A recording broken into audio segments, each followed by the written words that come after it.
Greetings and salutations. This is Abdelhadi with The Bitter Truth, where we may not have all the answers, but we're going to ask a lot of questions.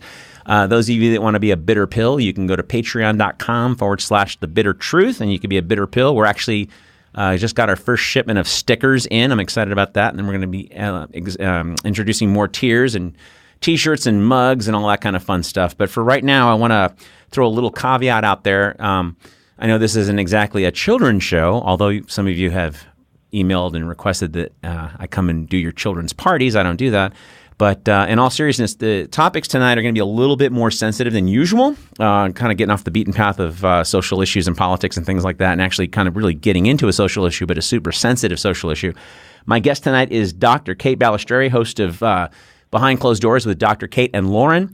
She's on KABC out of Los Angeles. She is syndicated, and she's also on KABC.com. You can find her there. And Dr. Kate, are you there? I'm here. Hi, Abe. How are you? Awesome. I'm glad you're a friend of the show. You came back. I guess I didn't scare the kids the first time, so I'm excited about that. Yeah, thanks for having me. It's always great to be on your show and to talk with you. Well, thank you. Well, listen, real quick, I wanted to catch up with you on the progress of your book, Fuck You, Fuck Me. How's that going? Thank you.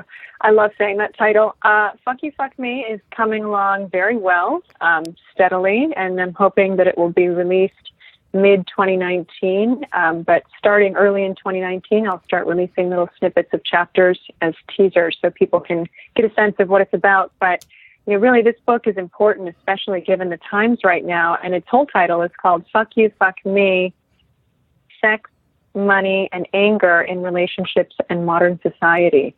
So it's definitely a timely narrative, and we'll touch on a lot of the topics discussed in it in our conversation today, I'm sure. Excellent. Well, and let's just jump into it. I mean, obviously last week was the Kavanaugh hearings. I was driving home from, I had meetings last week up northern Texas, and it was a 6-hour drive, so I drove home, listened to pretty much the entire thing except for when I dropped signal, and it was compelling to say the least. I was kind of, pissed off quite a little bit. I'm not exactly the most politically correct person on earth, but, you can tell when someone's telling the truth or, it sounded to me like she was telling the truth.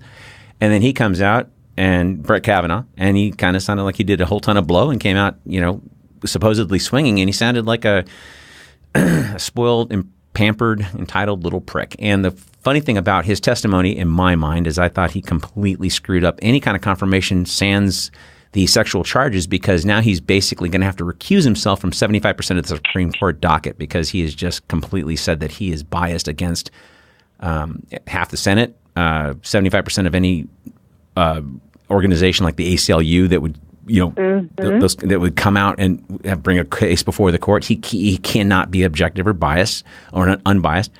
So all that to say, my anger at him and then my anger at the reaction, we have completely divorced ourselves from compassion. And to make this partisan kind of blows my mind, because I'm not a Clinton fan. And I do think Bill Clinton was a sexual predator, and I don't care that he was a Democrat. I don't think he was a great president to begin with, but still, him, Brett Kavanaugh, Donald Trump, it doesn't matter what party you are. You took advantage of a woman in a situation, and even though he didn't quote unquote rape her, they make it sound like that's the different. Well, he didn't exactly rape her. My first question, that pisses, like, okay, if it was your daughter, I got a niece who's 16 years old. If she came at me with a story that some dude did something, but he didn't rape her, but he tackled her on a bed and he was drunk and he covered her mouth and blah blah blah blah blah, I would get my brothers in a car and we would go kill him. So what is the difference? Why? Where's this baked in bullshit that we have completely divorced ourselves from compassion completely? Yeah. And now we make these little differentiations. Obviously, it's a party thing. These people they're almost always Republicans. The same thing with the Clinton crowd. They defend him and they'll say all this dopey stuff. But so where's the baked in the brain misogyny come from, where you can't even empathize with someone who doesn't seem insane? Where does that come from? Well, let's just back up for a little bit, because you brought up so many important things in your opening statement. First, I want to talk about the empathy piece and the compassion thing that you mentioned. And I was talking about this on my radio show and podcast, Behind Closed Doors with Dr. Kate and Lauren, just last week, actually. And talking about how flabbergasted I am at the absence of empathy for an alleged survivor's accusation and outcry. Now, none of us were there that day. Maybe a select few people were there that day, but probably nobody listening to this show. So no one knows exactly what went down. But what's very evident to me is that there are two very distinct recollections of what happened and what each person's role was in that scenario. And what's alarming to me is that people are so solidified in their position of power, or their illusory position of power, which is what it actually is, that they're willing to defend behavior or allegations of behavior blindly and without inquisition in order to support their own alliance to a power. And what we're seeing, in my opinion, clinically, is a regression into a very primitive state. And human behavior is curious and multifaceted, and we have lots of different motivations for what we do, but when it comes down to it, we're all animals. And in that, we have very basic primal instincts that, hypothetically, our brains have evolved beyond, but at the same time, we maintain a reptile brain, and in that, we maintain a position of going into fight or flight or freeze mode when we feel threatened, psychologically or physically. And what I think is happening is there is a collective group of people who has felt a dwindling sense of power in our culture. And so they're clinging to people who bolster big and strong and, approach things with a lot of braggadociousness and peacocking. And that looks like strength, but really it's nothing more than peacocking. And it's nothing more than a colorful demonstration of how fragile their sense of power and contentment is within themselves. And so to me, it's very curious that people are not even stopping to question whether or not these allegations are true. They just want to bulldoze through and put in power somebody with whom they think will benefit them. And that, to me, speaks of a really dangerous cultural regression into this very primitive tribalism that is not going to be productive for the long-term health, the long-term mental health of our country. I mean, families are being ripped apart, relationships are being ripped apart, and this is not really a political issue, but it's become a politicized issue. And that's what's really unfortunate in all of this to me. Well, I mean, yeah, it's become politicized. I think, frankly, we're in my opinion, and I think Noam Chomsky and Chris Hedges would agree, we are in the throes of a death rattle of empire, and we are careening down the list historically of what happens when empires die. And I don't even have to go back to the Romans and the Greeks. I mean, the Ottoman Empire, British Empire, the Russian Empire. And all overextended militarily, deluding themselves with either magical thinking or bullshit entertainment, which we are buried into our screens, and looking for confirmation of the same. Like you can't ask a question now without people getting angry with you. And I'm sorry for all the snowflake talk. The Republicans have turned into the biggest group of gigantic pussies I've ever seen in my entire life, and I know that's not politically correct. It's not politically correct, but what I will say is that the people who are usually the most fragile are the people who are usually the most coercive. Sure. Excuse my therapy dog in the background. That's okay. Sorry. That's okay. But the people who are the most fragile often are the most rigidly held to these illusions of power. And oftentimes, when we think about, feeling really helpless and powerless, right, that's terrifying.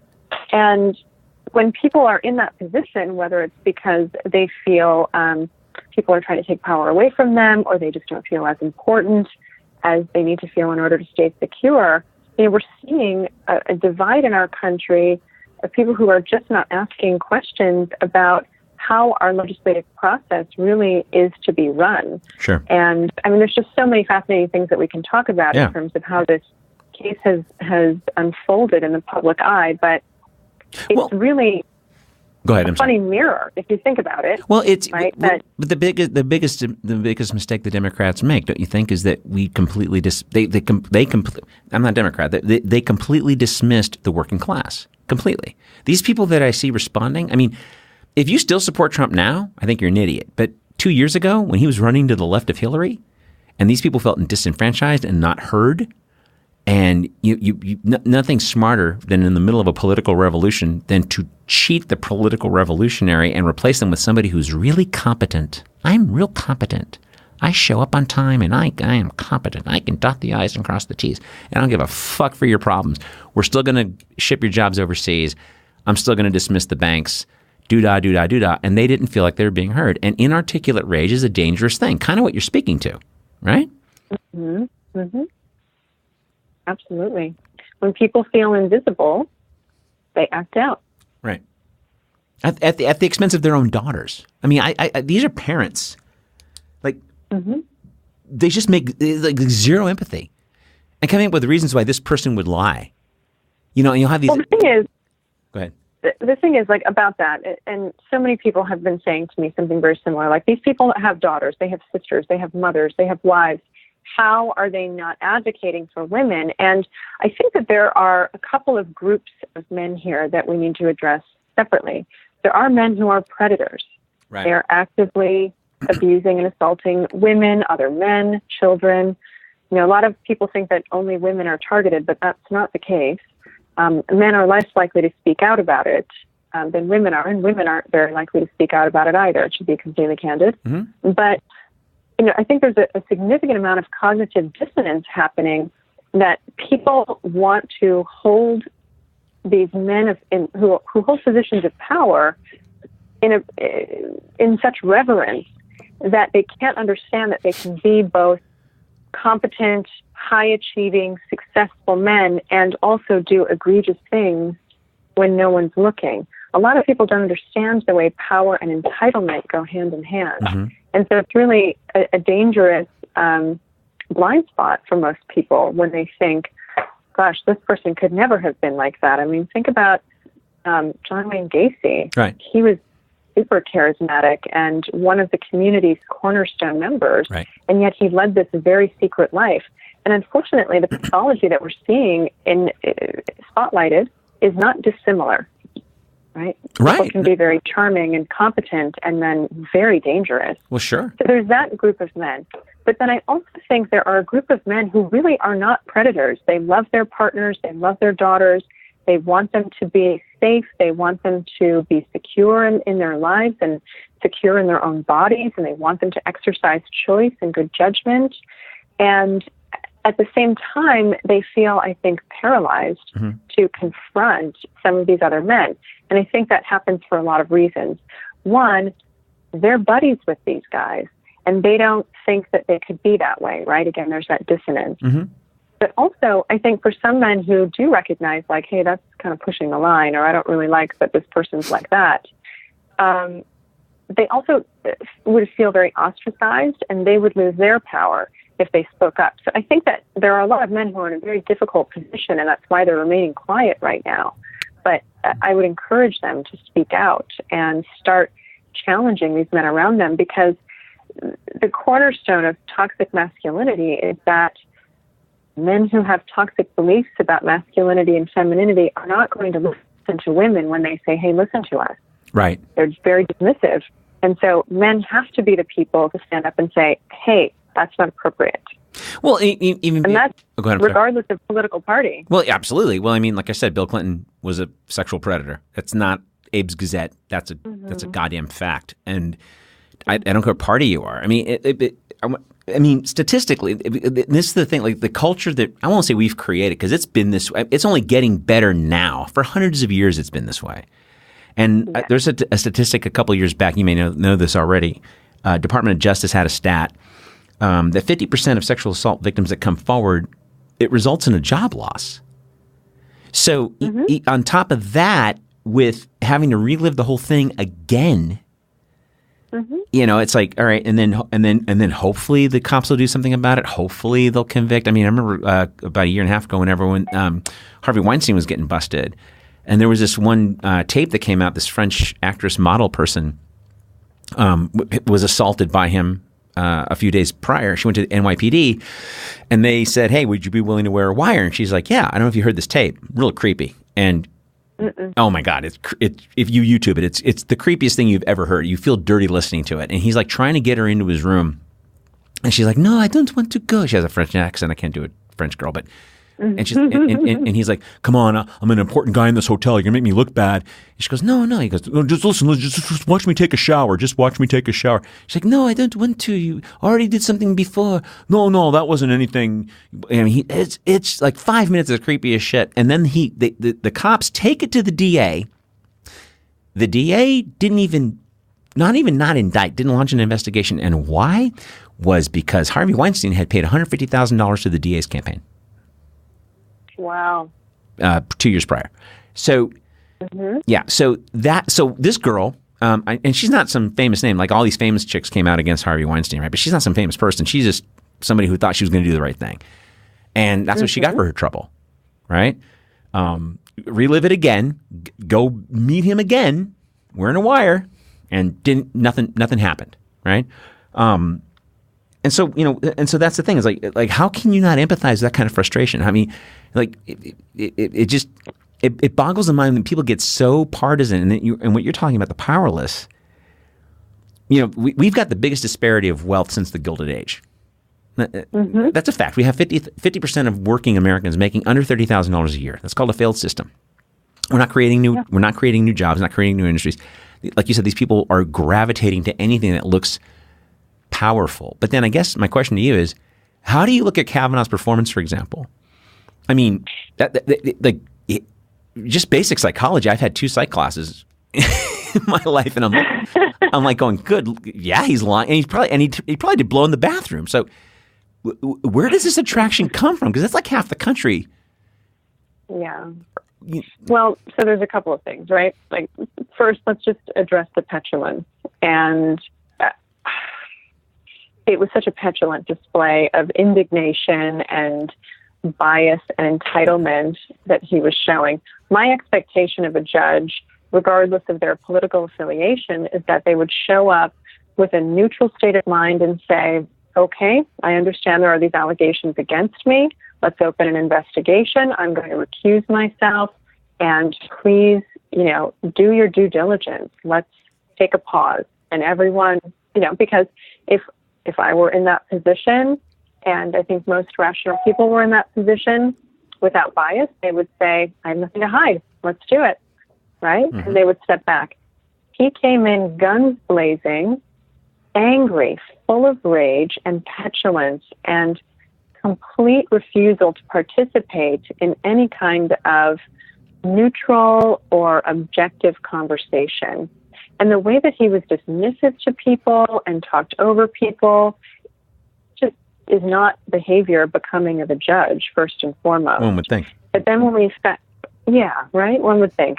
But then there are lots of conversations about whether or not President Trump coached him to behave that way, which is possible, or whether or not he was performing that way to, please the audience of one. Well, so we can't be sure. Real quick side note, though. If he allowed himself to be coached by Trump, then he has no judgment. Hence the root word of Supreme Court judge. Because and it's not like he doesn't know Trump's record or Trump's history. The kid was born with a silver spoon in his mouth, and he didn't just borrow $1 million from his old man. It's legendary how much money that guy poured into his kid and all his kids. But that to say, people get into these. Oh, he's lying. I mean, statistically, and I took a bunch of notes over the last week because I know I was going to be talking to you. And I knew it was not a big number, but only 5 to 8% of sexual assault cases are lies. So that means that at minimum 92% are true. And I can tell you a couple of cases personally that one guy I know and one guy that I know of where it was a lie and their life was ruined. But I know more women that have had things happen to them and still didn't come forward. And the one thing I was going to ask you, Right. I know I'm throwing a lot of things at you at the same time. You always hear this thing, so many percentage of cases don't get reported. Well, if they didn't get reported, how do we know they didn't get reported? Like 16% of cases don't get reported. How do we know that number is true? And I'm playing devil's advocate because I want to know something that I don't know. If they don't... It's a great question. Yeah, I'm not a statistician, so I don't know how they back into those numbers. Okay. But what I can tell you is that I work with sexual assault survivors and perpetrators all day, every day. And so many of the patients that I work with have never told anyone before about their sexual assault or the sexual abuse that they endured growing up. So, the statistics usually are around 1 in 3 women and 1 in 4 men report being sexually assaulted prior to the age of 18. And then, of course, that number increases for women as they enter into early adulthood. Excuse me. But how they come up with those numbers, I don't know, because what's not reported isn't reported. And so I can't tell you that answer. Okay. I mean, it's not, sometimes I feel guilty asking that question, like I'm being a dick, but I'll hear it on NPR or something. I'm like, well, how do you know? It's like a tree falls in the woods, right? Like I'm not there. So they didn't report it, right? But the other part I wanted to get to is just the callousness with, for example, they always say things, every time I see somebody come forward, like with Bill Cosby, this happened a lot, Why do they wait 40 years, man? Well, why 30 years, 20 years, 10 days? And it's like, I threw out a couple of reasons. I threw out a couple of statistics, but, and you see this every day. So, what are some of the reasons, aside from not wanting to get the guy in trouble, that people wait, if at all? Because like you said, a lot of folks don't ever talk about it except to you because you're in the office with them. Right. Well, I think it's a really good question. And I just actually made a YouTube video about this and put it on our YouTube channel because survivors, both men and women, are often compelled not to tell their story for so many reasons. But this might not be an inclusive list, but I'll do my best to summarize why I think people don't come forward with their outcry at the time of the crime. But the first thing that I think we need to think about is that these events allegedly happened 30 plus years ago. And we need to look at the cultural zeitgeist that was 30 plus years ago. So we were looking at, a time, in the 80s? 70s, 80s, 60s? Yeah, sure. Yeah, I'm a terrible mathematician. So we're looking at late 70s, early 80s, and when that was going on, there were far less movements and far less safeguards put in place for survivors. Right. And there was a much more heavy tone against survivors coming forward. There was a lot more victim shaming than is happening now, if you can believe that. And there was just a lot less protections for survivors, and especially if they were female.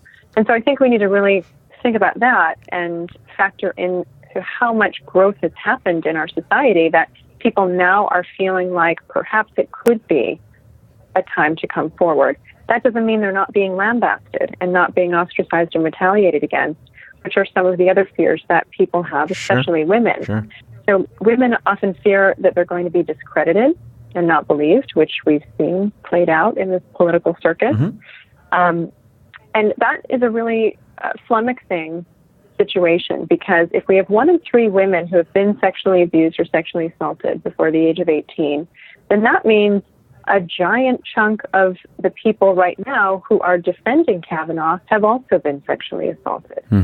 And they are overlooking what has likely been a part of their own experience as well. And so that's curious to me. We can come back to that. But oftentimes there is no evidence of sexual abuse or sexual assault. And I don't know what evidence people would want to be looking for, especially for a crime that happened 30-some years ago. It's not like Kavanaugh's going to write down in his calendar that he sexually assaulted a woman on X date. That was such an amazing dog and pony show. That calendar bullshit was just the greatest amount of happy horse shit I have seen in a long fucking time. I have to be blunt. That was just like, I'm just going to show you my calendar. You're just going to. It's like I'm so used to fucking lying, including my wife, that I'm just going to say this shit and you're just going to believe it. and like I was lifting weights and da da da da. I'm like, all right, so yeah, whatever. I mean, and you couldn't take a couple of hours to rape somebody? Like, what, every second of your time was completely accounted for? Right. And while some predators do keep trophies, many don't. And so, I mean, it's unlikely that anybody would unearth physical evidence of that now. Right, absolutely. Now, corroborative evidence, certainly there could be people who would corroborate both sides of their stories, and it's a lot of he said, she said. And there's so many variables that go into the way that memories are stored that, frankly, there's question about the reliability of memories from both sides of that argument. And I think a lot of people have been questioning the memories of Dr. Ford, but I think it's important to note that trauma survivors often will have difficulty remembering certain elements related to the traumatic experience, regardless of whether it's a sexual assault, a car accident, a natural disaster, a robbery, any of those things. Because what happens in our brain is that our brain is flooded with all different kinds of neurochemicals to keep us safe in the moment. Our reptile brain kicks in. Okay. And it thwarts the brain's ability to store memories appropriately and in an integrated fashion, which when we are not traumatized, our brain's like, cool, this information goes here, this information goes here, this information goes here, and we remember it crystally. But when we're traumatized, our brain's too flooded with all of these other neurochemicals, and it's like little fragments get stored. And then sometimes some fragments get stored with extreme clarity, but other things are very fuzzy. And so for a lot of people who are saying, oh, she can't remember dates or she can't remember this or that, well, I mean, who can remember where they were when they were 36 years ago, first of all? And then you factor in the cloudiness of experiencing a traumatic event, and I'm not surprised she can't remember anything. But that, to me, go ahead. No, you finish. I'm sorry. That, to me, is not evidence that a sexual assault did not occur. Well, but I think a lot of people really want to believe that. Well, see, but then the flip side is true, because the details that she did remember, to me, the important ones. Okay. Exactly. She remembers what side of the bed. She remembers what side of the bed or what side of the room the bed was on. She remembers the music. She remembers the details of going up the stairs, being pushed in the room. She remembers when she kind of escaped, how, she got into the bathroom, and then she heard them leave. And those are details. I mean, those are details that you remember in a trauma. And in Lying 101, if you've got every detail mapped out in your story, you're a fucking liar. And I know this because I've dated some.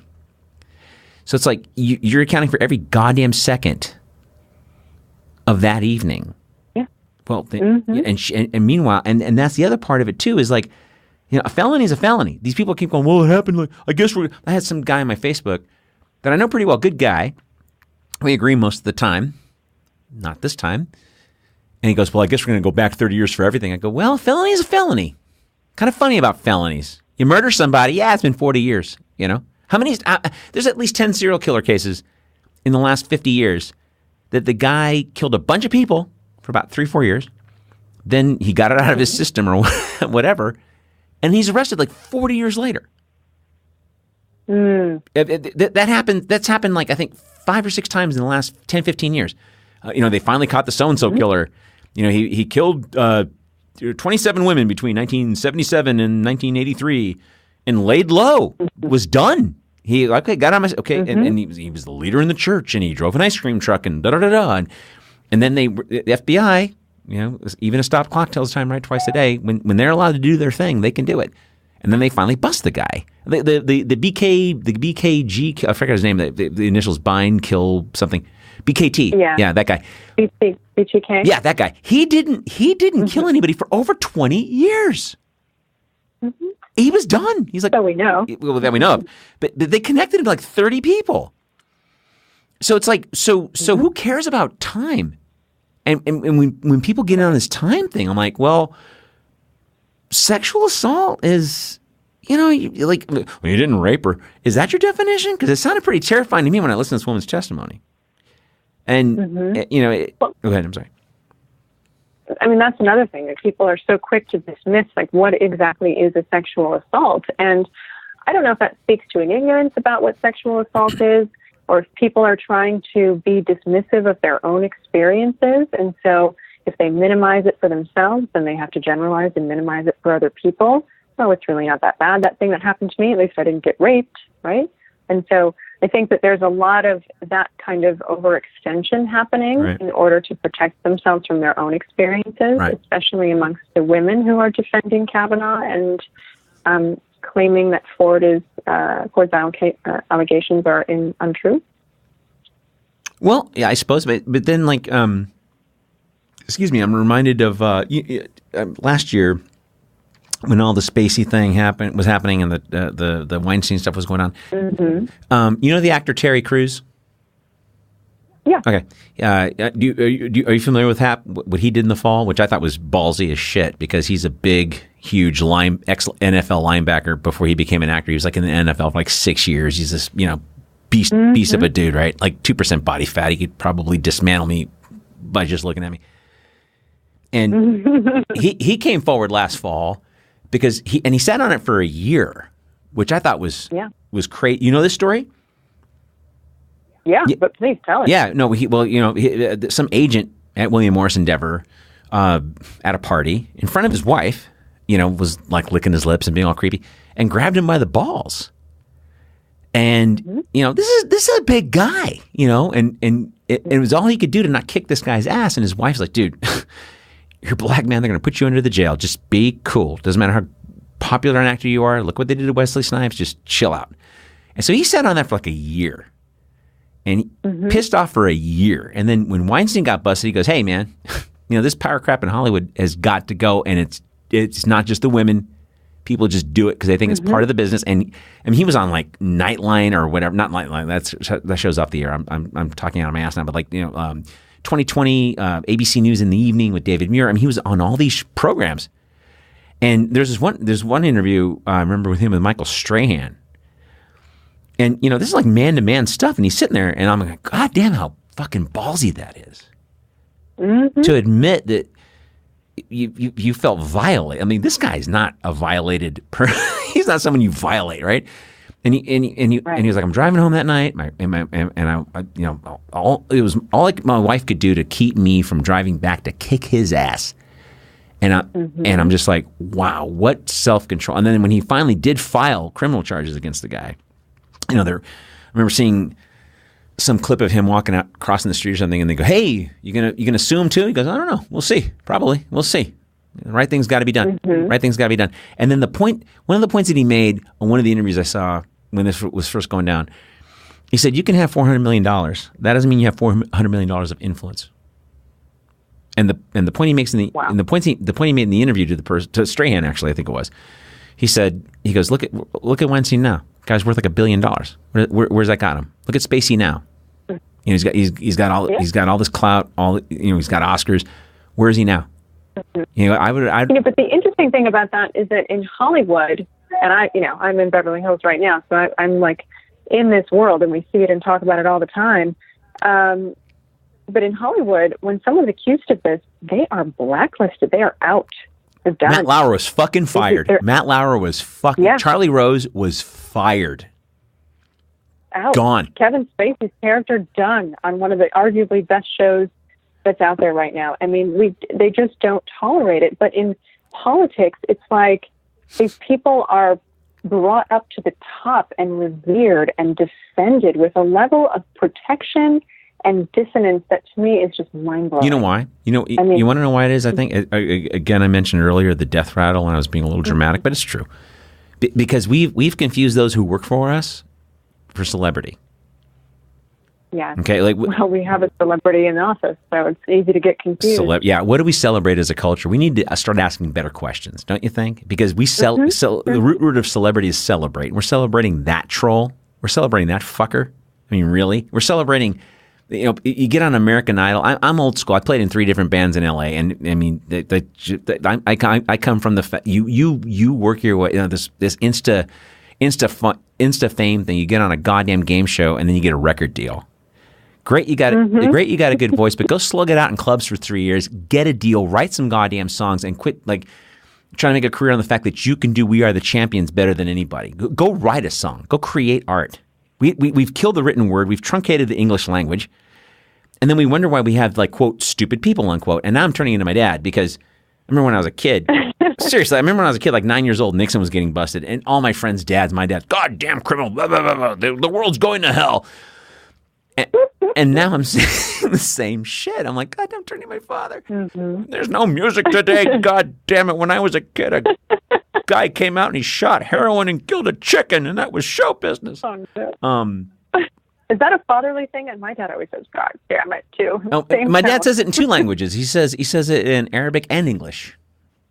Oh, no. Yeah. And when he would say God damn it, because he had this thick Arabic, not thick, but it was a pretty pronounced Arab accent. So he would say ked demit, like ked, like C-E-D. And it took me a minute to figure out he was saying God damn it. I go, my dad always says ked demit. What does that mean? My mom's like, he's taking the Lord's name in vain, because she was Catholic. But yeah, man, it's like we have this like this star fascination. I mean, out here I'm in Texas, right?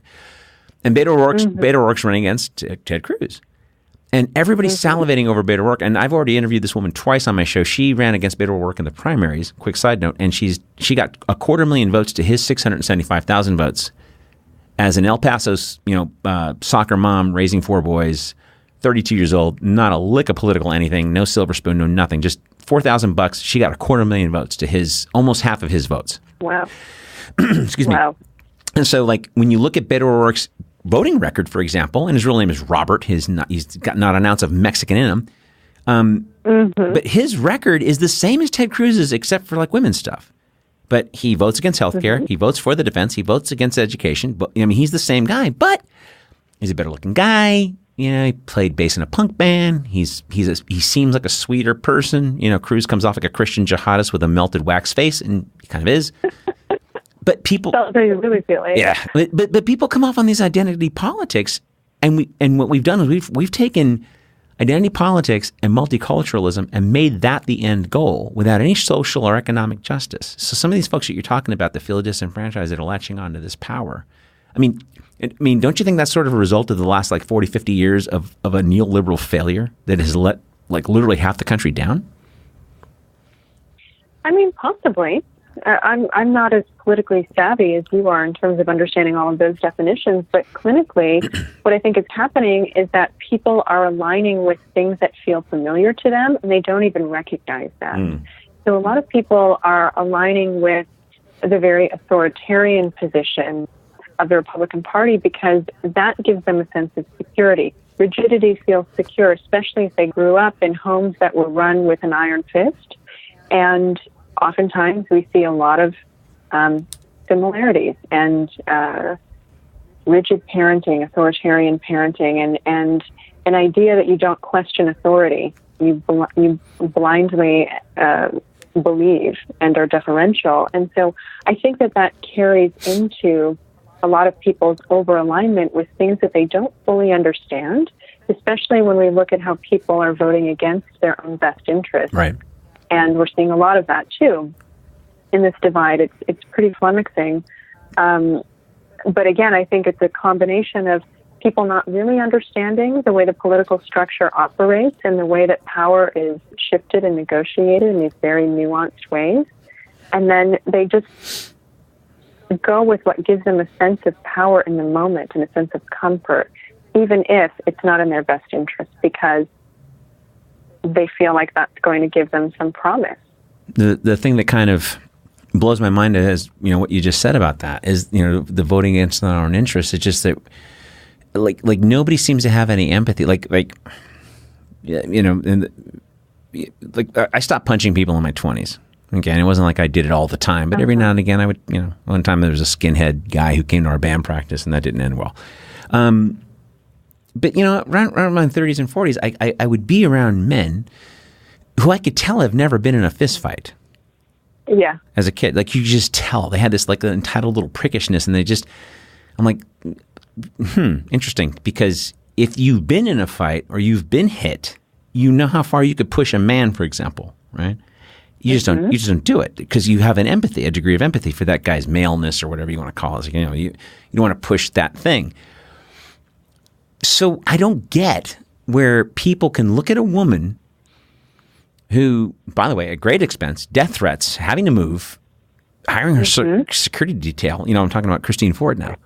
And, like, and well, it's some personal, her GoFundMe raised like however much money. I'm like, which she wouldn't have had to do if she didn't leave her cozy little practice. I think she's teaching and writing, she's doing research at Stanford. I mean, she has a nice little life in Northern California. She does not have to come to Washington, D.C. and, deal with this bullshit.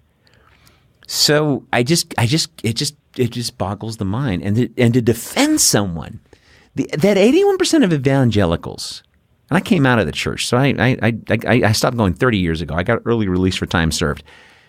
That 81% of evangelicals support this prick. And I'm like, well, Jesus forgives him. Okay, what about Obama? They didn't. Well, he was a black Kenyan Muslim. He was a Kenyan Muslim. Really, if he's a Kenyan Marxist Muslim, then I'm goddamn Brad Pitt. This is where identity politics is just like, it's not the be all. When people identify with their party, live or die. That's where I get kind of angry, because I'm like, no, there's no live or die. There's no evidence of There's no evidence of critical thinking here. First Absolutely. of all, and this is where I go back to what I said at the start of this show, which is that we're really seeing a regression into this very tribalistic mentality. If we really look at the characteristics of people who are believers in any Orthodox faith, whether it's Islam, evangelical Christians, Roman Catholics, anything that is extreme or Orthodox, if we align their characteristics, there's so many more similarities than there are dissimilarities. Mm-hmm. But people don't understand that, because as humans, they need to focus on their survival. And in order to do that, they have to create an us versus them mentality. Sure. And that is really dangerous. And when we get into that state, then we really lose the ability to think critically about what it is we're saying, why we're saying it. And the argument becomes emotional and primitive and rooted in our reptile brain, which is the fastest part of our brain to come online. It's the cheapest to operate. Mm-hmm. And so it takes a long time for our cortical faculties, things that are in charge of judgment and weighing pros and cons and thinking ahead to consequences for our action. That's the most expensive part of our brain to come on, and the slowest.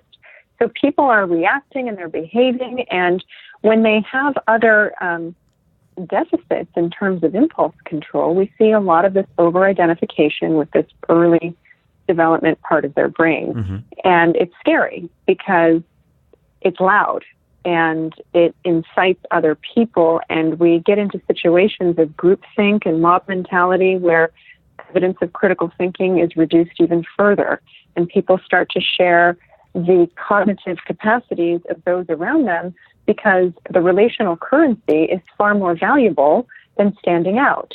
So said another way, they're far more invested in staying a vital part of the tribe than they are in standing out and saying, hey, we need to question this, right? Because if they question it, then they might be ostracized, and that tells the scared brain, you might not get what you need to survive. So we are really talking about psychological life and death here. See, but then all the stuff all the folklore that's baked into our brains, whether it's Jesus or Moses, Noah, that's like my fucking favorite story in the Bible. Here's a guy who's the town drunk. He's a drunk. He's got a drink. He's got a problem, right? He's now suddenly hearing God say, hey, you got to build a boat in a place that hasn't rained for like 100 years. Mm-hmm. And they're laughing at him. When I was taught this story,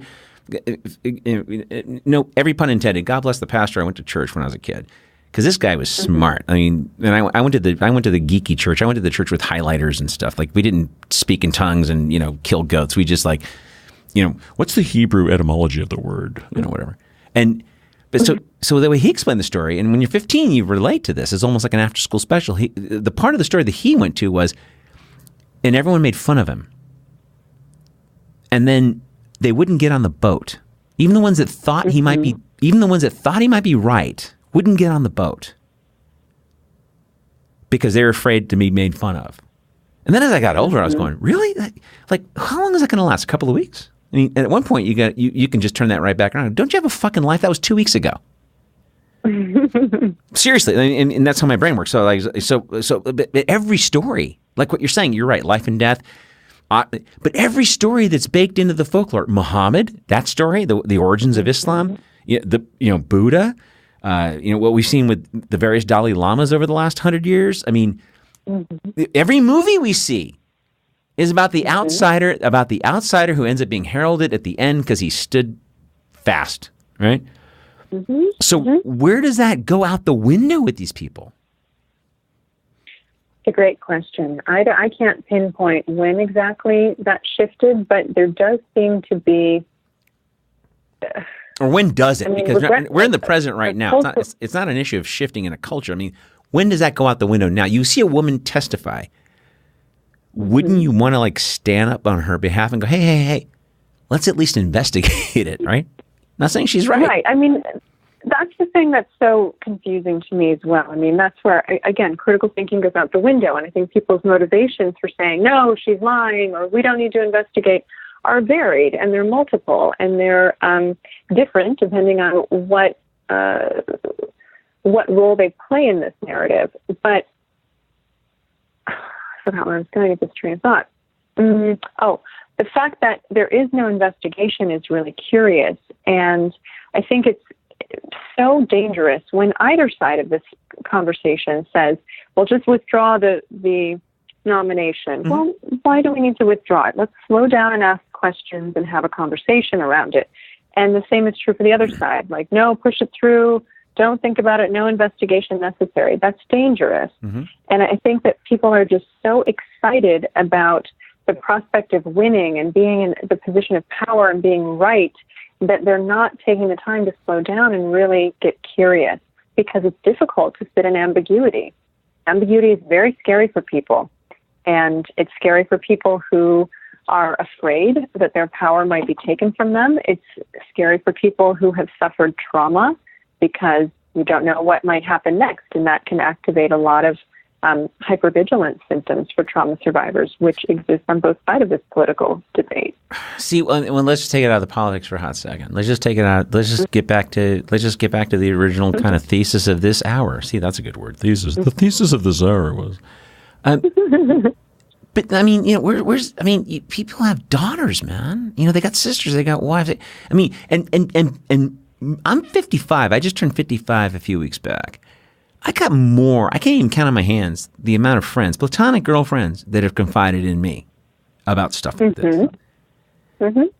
So I don't know a woman who hasn't experienced some kind of sexual transgression, whether it's a full-on assault or a microaggression or language that is uncouth or a full-on rape. I mean, really, it happens so much more frequently than women talk about with men, and they're talking about it with you. So, the circumstances. Well, the stuff they share with me isn't really minor. I mean, I think they just figure it goes with the territory, so they just kind of slough that. I mean, the folks that share stuff with me is the rape stuff or the borderline rape, the assault where it got scary, and if the bouncer didn't catch them in the hallway by the bathroom, she would have gotten raped, kind of thing.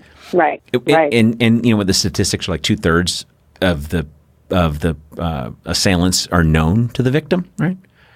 So it's not like she was they tell you, carry your car keys and be vigilant and have some mace, and you might want to carry a Derringer in your purse to blow his head off, or it's a BB gun in the eyeball. But still, it's like those kind of stories. I mean, I've heard enough of them. I mean, shoot, when I was in high school, my girlfriend at the time told me a story about her priest, and I wanted to go kill him.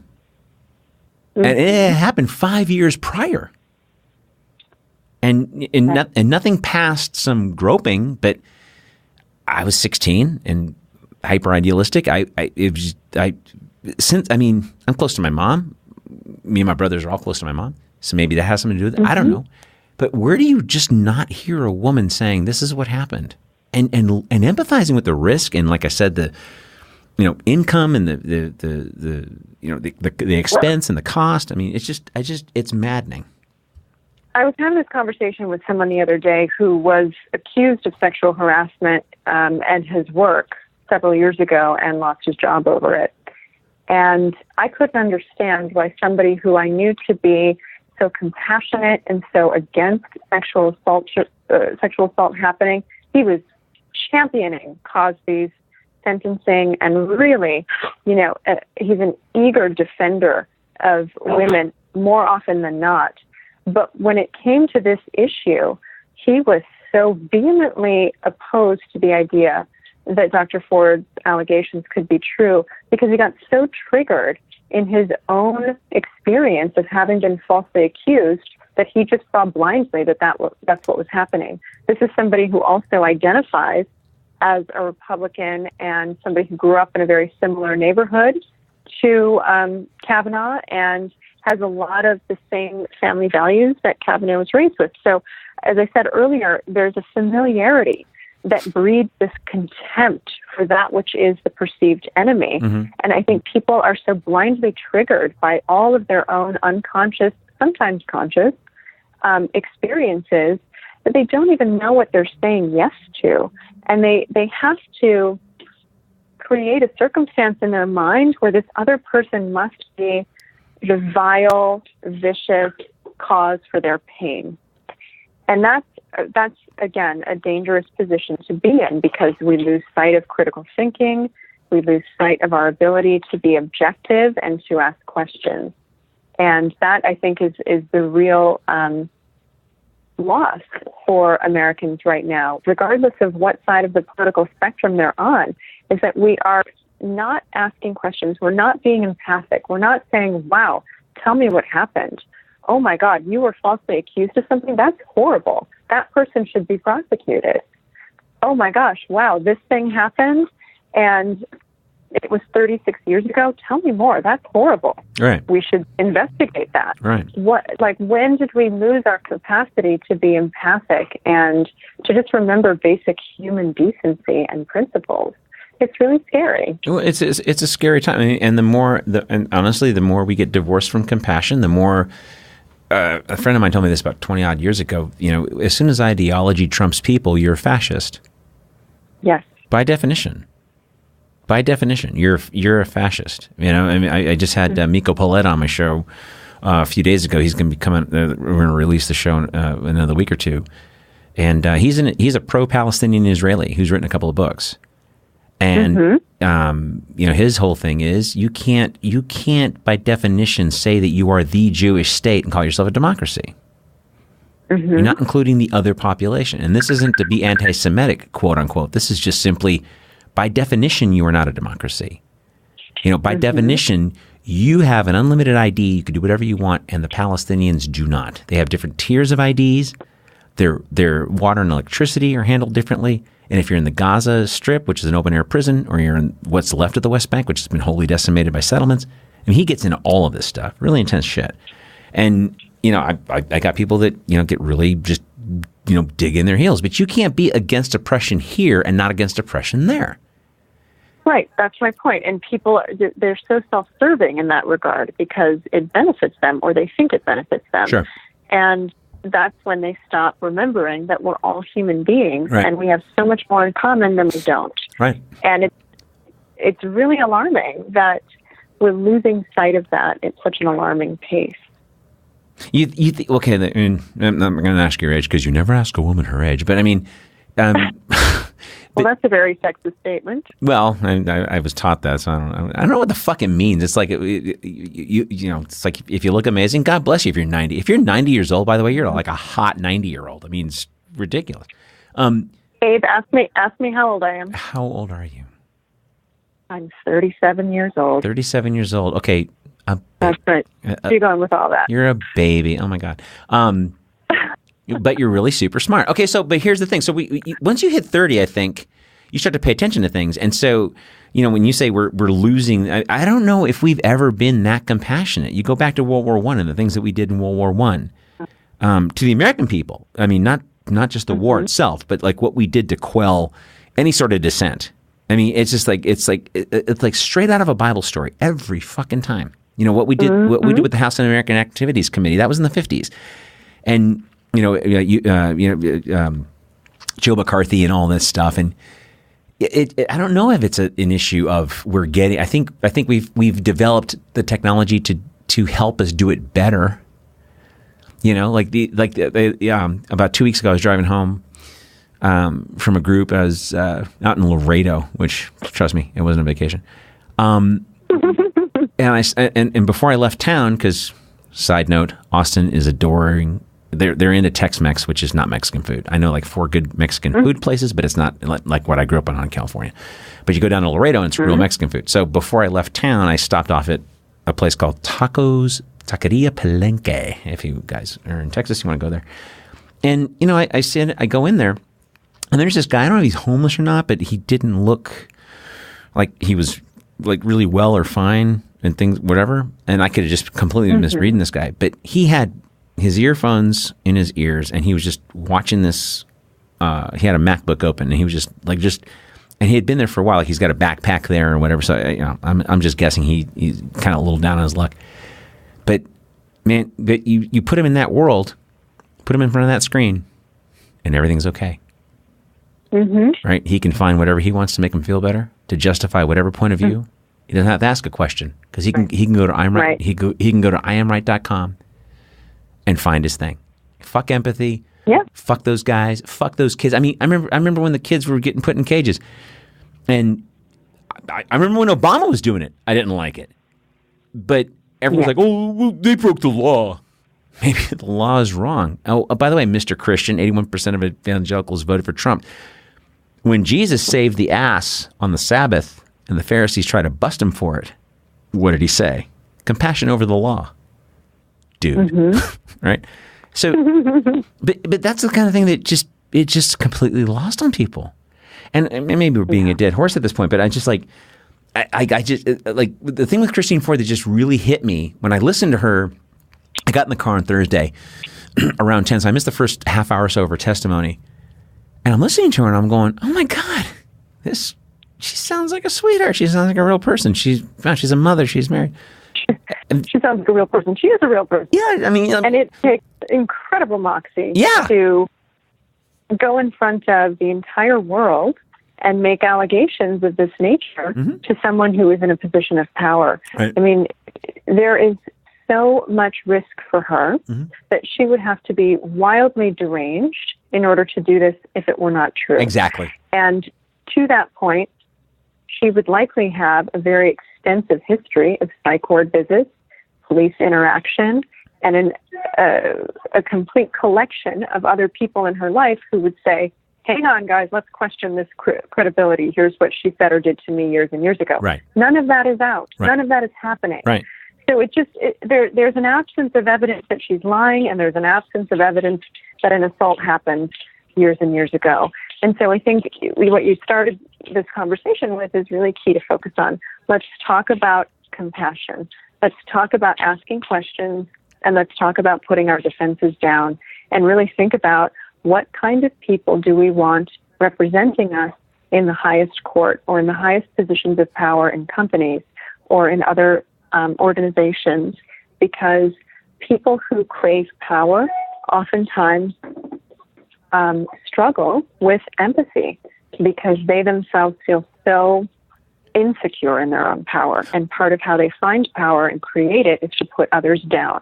We saw that in the way that the president mocked Dr. Ford. Yes. Now, if he didn't believe her, he could have just said flatly, "I don't believe her." Bingo. And that's fine. That's his opinion. But that's not what happened. Nope. First, he said, "I find her credible." And then when he was in an audience of people who support him blindly, he started mocking a woman who shared her pain with the world. That's right. And to me, that's a real... excuse me. Bless you. Thank you. It's a really gross and grandiose abuse of power. Sure. Well, I mean... go ahead. I'm sorry. No, that's okay. No, I mean, but that's the thing when it gets back to what my original point that I've been making for like a week now. It's like Neil Gorsuch, not a woman, not one. He's a Republican president. Right. John Roberts, not a woman, not a one. He was appointed by a Republican president, and whatever you think of his views, whatever, that's fine. That's how you measure who gets appointed and who gets confirmed. I get that, like him or not. But there was no issue of whether or not they were a sociopathic maniac. I mean, this guy showed himself to be a fucking maniac. And they talking about. There's so many. Yeah, and I'm talking about Kavanaugh, but the excuse they come back with, well, he was defending himself. What would you do? Well, if I'm in a job interview, I wouldn't be crying and sniffing like I did Blow and interrupting them. Mm-hmm. Right. That kind of thing. And again, it's like the logic goes out the window because he's on your side. And this whole partisan tribal shit is just, it's driving me bananas. Like, I am so fucking over these people. Yeah. The people that defend Clinton. Well, I think go ahead. What's that? No, go ahead. One other thing that I want to highlight is that I think not enough people understand basic elements of psychology and psychological reactions. And what we saw with Kavanaugh the other day, again, I don't know him. I've never met him. I've not evaluated him. So I don't want to diagnose him from, my armchair. But what I saw was very consistent with what I see all the time when I'm working with people who are lying or people who have perpetrated any kind of boundary violations against others. And that's what we call a shame rage, right? It's an indignance. It's an anger that is born out of a fear that some dark part of their core is going to be exposed. That feels really terrifying, and so much shame overwhelms them, and it gets absolutely converted into a rage. Anger and rage are secondary emotions, and they're always covering up something that feels passive and more uncomfortable, like shame, right? And so in my book, Fuck You, Fuck Me, Sex, Money, and Anger in Relationships in Modern Society, I talk a lot about the shame rage because it is that shame that it becomes a catalyst for retribution, retaliation, obsession, violence, abuse, humiliation. All of that is the shame that people feel projected outward. And we saw that in blazing glory with Kavanaugh's testimony. 100%.